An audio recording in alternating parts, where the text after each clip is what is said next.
Čaute, kamoši. Máte chuť na brutálne sladkú pecku, ale nechcete pochovať svoj tréningový plán?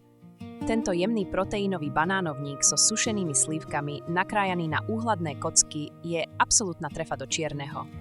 Je prirodzene sladký, obsahuje minimum tuku a vďaka mletým ovseným vločkám je neskutočne jemný.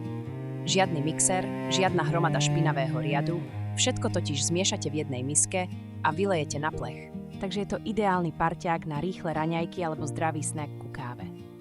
Čo budeme potrebovať? Určite si zožeňte 4 až 5 veľkých zrelých banánov, ideálne s hnedými bodkami, lebo tie sú najsladšie.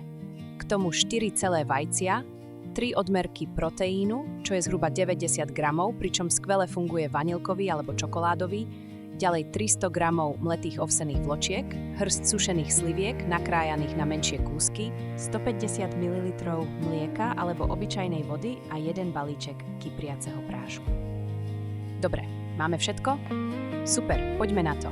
Najprv si rozohrejte rúru na 180 stupňov a veľký plech vystelte papierom na pečenie.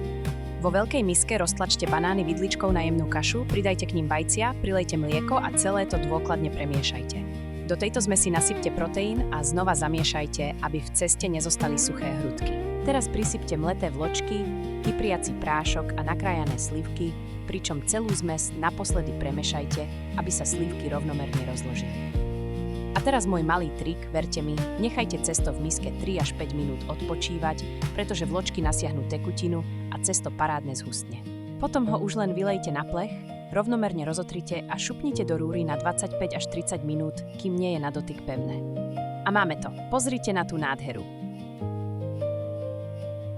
Ste makáči, zvládli ste to na jednotku a tu je môj ďalší tip pre dokonalý výsledok. Nechajte koláč úplne vychladnúť na mriežke a pred krájaním namočte dlhý ostrý nôž do horúcej vody, pričom ho po každom reze utrite papierovou utierkou, takže kocky budú vyzerať presne ako z cukrárne.